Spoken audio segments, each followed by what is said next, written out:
Lungs में मेरे में सार्कोमा नाम का कैंसर डिटेक्ट हुआ था। फिर ये कैंसर बहुत ही खतरनाक था। दिल्ली में मेरी जांच हुई और जांच होने के बाद में फिर मैंने ट्रीटमेंट शुरू कर दिया डॉक्टरों ने। ठीक। और स्टार्टिंग में ही मुझसे डॉक्टर ने बोल दिया था कि आप मुश्किल से 2 महीने के मेहमान हो, जी। आपको बचाना बहुत मुश्किल है। अच्छा जी।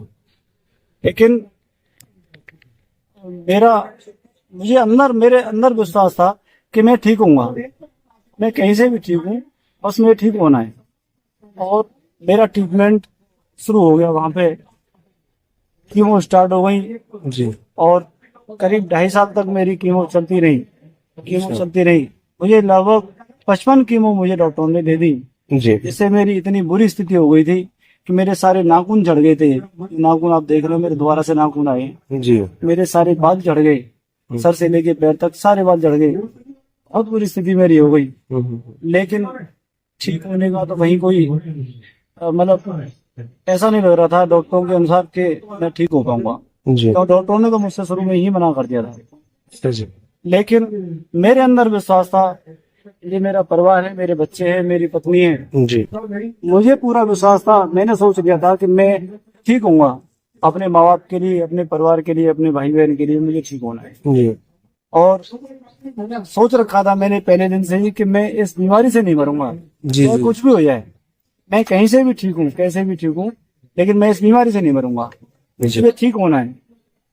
और 3 साल तक मेरा ट्रीटमेंट चलता रहा। पूरी कीमो हो गई, करीब 55 कीमो होने के बाद में डॉक्टर बोले कि भाई कीमो अब आपकी बीमारी पे असर नहीं कर रही है। अच्छा जी। आपकी बीमारी अब कीमो से कम नहीं हो रही है। और उसका उल्टा असर मेरे शरीर पर होने लग गया। जी। जी। मेरा शरीर गिरता गया, मेरा वजन बहुत कम हो गया, सारे बाल झड़ गए, बहुत बुरी स्थिति हो गई मेरी। जी। जी। जी। लेकिन फिर भी मेरे अंदर विश्वास था कि मैं ठीक होऊंगा। 3 साल बाद डॉक्टर बोले आपको एक रेडिसन और दे देते हैं। फिर 25 दिन की मुझे रेडिसन दे दी गई। जी। रेडिसन लगने के बाद भी डॉक्टर ने जांच कराई तो जो मेरे ट्यूमर का साइज था, शुरू में 10 सेंटीमीटर था। लंग्स में मेरे ट्यूमर था, उसका साइज 10 सेंटीमीटर था। लेकिन 3 साल बाद कीमो और रेडिसन होने के बाद में उस ट्यूमर का साइज 10 से बढ़कर के 15 सेंटीमीटर। अब आप सोचिए उस स्थिति में डॉक्टरों ने क्या कहा हुआ मुझसे। लेकिन मेरे अंदर विश्वास था कि मैं ठीक हूँ। इसके बाद में फिर मुझे अचानक से यूट्यूब पर मैं दवा और इस बीमारी के बारे में यूट्यूब पे, गूगल पे सर्च करने लग गया कि भाई इस बीमारी का होगा क्या, कैसे ठीक होगी। जी। फिर मुझे अचानक से कहते हैं ना कि आदमी जब हार नहीं मानता है तो भगवान भी उसको राह दिखा देते हैं। और वही मेरे साथ में हुआ। मुझे यूट्यूब पर अचानक से वैद्य जी का वीडियो मिला। मैंने वैद्य जी के वीडियो को पूरे ध्यान से सुना, बहुत ध्यान से सुना मैंने। और उस वीडियो को सुनने के बाद में फिर मुझे विश्वास हो गया कि अब मैं इस दवा से ठीक हो जाऊंगा। क्योंकि मुझे पता था कि मैं एलोपैथी में ठीक नहीं हो सकता हूँ। एलोपैथी में इंडिया में कोई जगह नहीं छोड़ी। आपके बॉम्बे से लेकर के चेन्नई, अपोलो चेन्नई, मुंबई में टाटा मेमोरियल, आडवाणी वगैरह वगैरह, जन कितने, दिल्ली में राजीव गांधी, सारे हॉस्पिटलों में मैंने इलाज करा दिया। जी। मेरे घर वालों ने कहीं कोई कसर नहीं छोड़ी, हर जगह ले गए घर वाले मेरे। लेकिन वैद्य जी के यहाँ पे आकर के जब मैंने वैद्य जी की क्लास ली तब मुझे पूरा विश्वास हो गया कि इन दवाओं से मैं ठीक हो जाऊंगा। क्योंकि इन दवाओं में मुझे पता है कि भरपूर मात्रा में एंटीऑक्सीडेंट होता है। और एंटीऑक्सीडेंट वो चीज है जो कि कैंसर सेल्स को खत्म करता है। वैद्य जी की दवाएं मुझे प्रॉपर, उन दवाओं में मुझे तरीका मिल गया कि किस तरह से दवाएं लेनी है। जो वैद्य जी ने परहेज बताए थे मैंने उससे ज्यादा परहेज किया। सबसे बड़ी बात ये थी कि मैंने एक दिन भी तो परहेज नहीं तोड़ा। अन्न और मीठा मैंने 14 महीना हो गए मुझे आज वैद्य जी की यहाँ दवा लेते लेते। अन्न और मीठा मैंने छुआ नहीं है। दवा मेरी अब भी चल रही है। मैंने अपनी दवा नहीं बंद की है अभी तक। परहेज भी चल रहे मेरे। वैद्य जी गुड़ और मिश्री के लिए बोल देते हैं कि आप गुड़ और मिश्री खा सकते हो आपका ज्यादा मन करे तो। लेकिन मुझे पता है कि मीठा इस बीमारी में नुकसान करता है, तो मैंने गुड़ और मिश्री भी नहीं छुई। बिल्कुल। जो दवाएं वैद्य जी ने कही थी उससे ज्यादा मैंने परहेज किया, उससे ज्यादा तरीके से मैंने दवाएं ली। और एक दिन भी मैंने दवाओं में कोई भी कंजूसी नहीं की कहीं पर भी लेने में। सबसे बड़ी बात थी कि मुझे पता था कि मैं अगर दवा छोड़ूंगा तो मुझे नुकसान होगा। जी प्रॉपर तरीके से मैंने दवा ली और 3 महीने बाद मैंने जांच कराई थी। जब वैद्य जी की दवा स्टार्ट की थी उसके 3 महीने बाद जांच कराई थी मैंने। सीटी स्कैन कराया था, पेट स्कैन कराया था, तो उसमें मुझे 25% फायदा मिला था। जी फिर मैंने दूसरी जांच कराई करीब 8 महीने बाद, उसमें करीब मुझे 75% आराम मिला। और फिर पूरे 1 साल बाद 1 मई से मैंने दवा स्टार्ट की थी। 7 मई को मैंने जांच कराई, तीसरी जांच, जिसमें कि कैंसर बिल्कुल रहा ही नहीं। डॉक्टर बोले ये तो बहुत बड़ा चमत्कार हो गया, जी आपके कैंसर तो है ही नहीं। ये चमत्कार कैसे हुआ डॉक्टर मुझसे बोले, तो मैंने बताया उनको कि वैद्य जी हैं, भीलवाड़ा में है राजस्थान में, जो कि बेचारे निस्वार्थ भाव से सेवा कर रहे हैं लोगों की, और बहुत ही महान भाव। मैं तो इनको एक भगवान के रूप में मानता हूँ कि इन्होंने मेरी जान बचाई। तो आप थोड़ा सा बता पाएंगे कि जैसे आपने बताया था, जब अपनी बात हो रही थी, आपने विदेश में भी जांच की, अपना इलाज करवाया था? अमेरिका में मुझे 15 दिन बाद ही मुझे 15 दिन बाद ही घर वाले अमेरिका ले गए, जब मेरा वहाँ ट्रीटमेंट शुरू हो गया था। उसके बाद में जी फिर वहाँ से करीब 1.5 साल तक मेरा MSKCC है न्यूयॉर्क सिटी में, MSKCC memorial Sloan Kettering hospital है, जी जी जी वहाँ मुझे लेके गए। वहाँ से मेरा करीब 1.5 साल तक इलाज चला। करोड़ों रुपए मेरे वहाँ खर्च हो गए, बर्बाद हो गए, लेकिन वहाँ से भी कोई राहत नहीं मिली और निराशा ही मिली वहाँ से। डॉक्टर बोले कि आपका हमें कोई नहीं दिख रहा संभव इलाज, इसलिए आप वहीं अमेरिका से उन्होंने वापस कर दिया और फिर मैं इंडिया वापस आ गया। लेकिन अमेरिका के डॉक्टरों ने भी हाथ खड़े कर दिए कि आपकी बीमारी ठीक नहीं हो सकती। ऐसी असंभव सार्कोमा नाम का कैंसर, जो कि मैं डॉक्टरों ने जो कहा हमसे कि करोड़ों में से एक आध पेशेंट को होता है, और जिसको हो गया वो ठीक तो होना ही नहीं है। उसका सार्कोमा मतलब डेथ, डॉक्टर ने साफ साफ बोल दिया था, इंडिया से लेके अमेरिका तक। लेकिन वैद्य जी के यहाँ पर, सिर्फ वैद्य जी के यहाँ पे मुझे इस बीमारी की गारंटी वैद्य जी ने ली कि मैं ठीक करूंगा। वैद्य जी ने मुझसे विश्वास दिलाया था कि धर्मेंद्र तुमको मैं ठीक करूंगा। और यह हकीकत है कि वैद्य जी के आशीर्वाद से, वैद्य जी की दवाओं से, भगवान पर हमने विश्वास किया।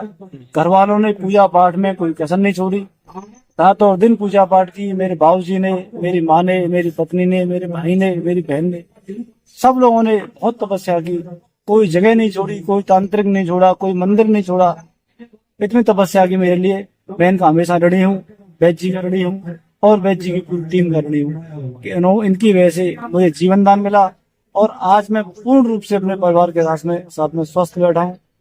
वैद्य जी के आशीर्वाद से, वैद्य जी की दवाओं से मैं ठीक हो गया। मेरे अंदर विश्वास था, सबसे बड़ी बात मेरे अंदर विश्वास था। मैंने सोच रखा था कि मैं ठीक हूँगा, चाहे मैं कहीं से भी ठीक हूँ, मुझे ठीक होना है। जब आप कैंसर की फॉलोअप क्लास में आए थे, तो आपने वहां पर भी एक शब्द कहा था जिससे मैं बहुत प्रभावित हुआ था, जरा वापस बता पाएंगे आप? जी, मैंने साफ साफ शब्दों में ये कहा था कि मैं कैंसर से नहीं मरूंगा। जी चाहे वो ये कुछ भी है, मैं इस बीमारी से नहीं मरूंगा। मैं इस बीमारी को हरा के मानूंगा और मैं जीऊंगा। और पूरे, मेरी उम्र 100 साल निकली हो, पूरे 100 साल जीऊंगा, इस कैंसर से नहीं मरूंगा। इतना मेरा विश्वास था अपने ऊपर और इन दवाओं के ऊपर। सबसे बड़ी बात, इन दवाओं के ऊपर, वैद्य जी के ऊपर और प्रभु के ऊपर मुझे पूरा विश्वास था कि मैं ठीक हूँ।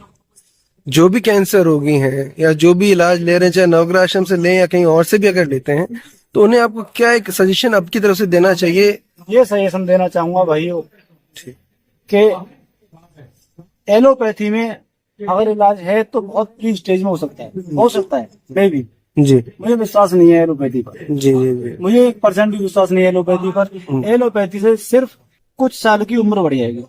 जो कीमो वगैरह हैं उनसे आपकी बीमारी कुछ समय तक आपको जीवित रखेंगी, लेकिन पूर्ण इलाज इस बीमारी का एलोपैथी में नहीं है। अगर है एलोपैथी में तो वो शुरुआत में अगर पता चलती है किसी पेशेंट के बारे में तो हो सकता है, लेकिन जब ज्यादा फैल जाएगा तब उसका इलाज उसमें नहीं है। इसके अलावा मैंने पतंजलि की दवा खा ली, कई महीने पतंजलि दवा खाई, धर्मशाला की दवा खा ली, हिमाचल प्रदेश में, मध्य प्रदेश की खा ली, नासिक की खा ली, बहुत सारी मैंने आयुर्वेद की दवाई भी खा ली, लेकिन वो आयुर्वेद सिर्फ सब ठग मिले मुझे वहाँ पर। कोई भी वहाँ पर ऐसा नहीं मिला, क्योंकि वो गोली के रूप में दवा देते हैं, वो सब बेकार है। जो ये पत्तियां हैं, जो जड़ी बूटियां हैं, यही साक्षात बिल्कुल संजीवनी बूटी है। तो आपने जो मेरा ये अनुरोध है आप सभी भाई बहनों से कि आप अगर ठीक होना चाहते हैं तो आप वैद्य जी के आश्रम पर, नवग्रह आश्रम पर, श्री हंसराज चौधरी हैं, आप इनके पास आइए, अगर आपको ठीक होना है आपको निश्चित रूप से मैं कहता हूँ जीवन दान मिलेगा। आपने जो भी दवाइयां ली थी वो किस रूप में ली थी, थोड़ा अगर आप बताएंगे तो काफी लोगों को उससे फायदा होगा। जो वैद्य जी बताते हैं ना वो प्रॉपर तरीका मैंने पूरा अपनाया। ज्यादातर दवाएं मैंने हरे पत्ते के रूप में ली, ताजा पत्तियां नहीं ली। थोड़ा बता पाएंगे आप उन दवाइयों के बारे में, या आपको भाभी बता रहे हैं चाहे तो आप बता हाँ, सकते हैं। दवाएं तो सारी ये तैयार करते हैं, जी जी तो आप इनसे जी दीदी थोड़ा बताएं आप इनका जो शेड्यूल आपने सेट किया था पूरे दिन का। तब मेरी बीमार थे तब तो ये थोड़ा लेट जगते थे, अब जो है 6 बजे जग जाते। तो उससे अपना फ्रेश होने के बाद सुबह अपना काढ़ा लेते हैं, रक्त शोधन लेते हैं। ठीक है। उसके बाद 1 घंटे बाद ये हल्दी गौमूत्र वाली दवा लेते हैं। उसके आधे या पौन घंटे बाद सदाबहार के पत्ते और श्यामा तुलसी ये वाली दवा। जी जी चटनी बनाए। 10 बजे ये अपना नाश्ता करते हैं, जिसमें कि ये मूंग खाते हैं, स्प्राउट मूंग। जी। रात में तैयार कर देती हूँ, सुबह छोंक के इनको दे देती हूँ। जी जी कच्ची नहीं खाते प्याज टमाटर, क्योंकि इनके फेफड़े में था तो नुकसान करता था।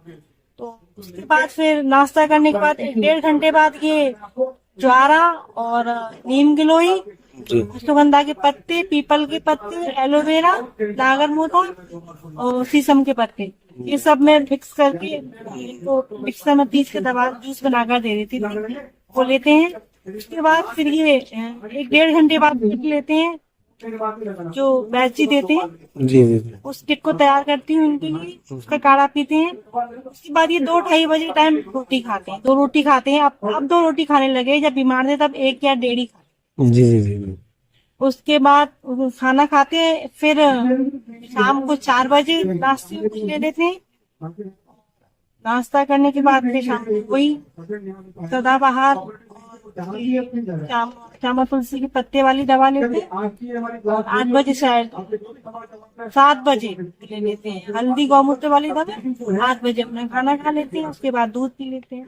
जी। खांसी का काढ़ा लेते हैं। ज्यादातर जो औषधियां आपने वानस्पतिक रूप से ज्यादा उपयोग में करी हैं। हरी हरी ताजा ताजा पत्तों के रूप। ताजा जो पत्ते वैद्य पी ले रहा हूँ। उसमें है सब कुछ, लेकिन उसके अलावा हमने एडिशनल आपने उसमें रखा है। देते रहे। नवग्रह मैंने सोच रखा है कि ठीक तो हो गया हूँ, लेकिन अभी भी मैं 1 साल तक ऐसे ही व्रत भी रखूंगा, परहेज रखूंगा, दवा भी रखूंगा, जी क्योंकि मैं चाहता हूँ कि कभी भविष्य में मुझे कभी कुछ हो ही नहीं, जी जी जी दोबारा से कभी। हरे पत्ते की जो दवाइयाँ हैं, एलोवेरा, ये सब, ये तो हम लाइफ टाइम देते ही, वो छोड़ेंगे नहीं, इससे कभी कोई दिक्कत होने की संभावना नहीं है। जी।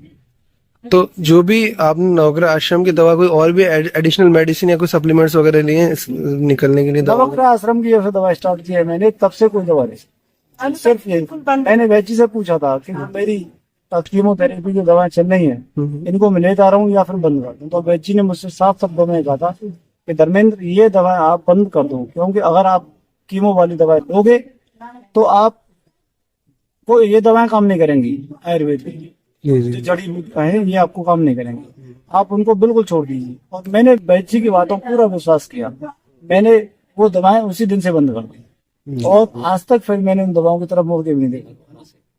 एक सबसे बड़ी बात और मैं आपको बताऊं, डॉक्टर्स अभी भी इस चीज पे विश्वास नहीं कर रहे, जबकि मैं ठीक हो गया हूँ, जांच कराई है मैंने, लेकिन वो ये मानने के तैयार नहीं है कि मैं आयुर्वेद से ठीक हुआ हूँ। लेकिन मैं ये बता रहा हूँ कि उनका धंधा बंद हो रहा है इस चीज से। तो आपने कोई ऐसी कौन सी ऐसी जांच कराई जिससे आपको ये कंफर्म हुआ है? क्योंकि काफी लोगों को लगता है कि इसमें जो मेरी बीमारी है, मेरे और फैमिली में है, इसमें मेरे शुरू से ही लेके अब तक सीटी स्कैन और पेट स्कैन की, पेट स्कैन हुई है आपकी, और अभी मैंने 2 जांच कराई थी, मथुरा में कराई, फिर मैंने दिल्ली में भी कराई, और फिर मेरठ में कराई। 2-3 जांच मैंने करा चुका हूँ जी। तो अब मैं बिल्कुल नॉर्मल स्थिति है, कोई टेंशन नहीं।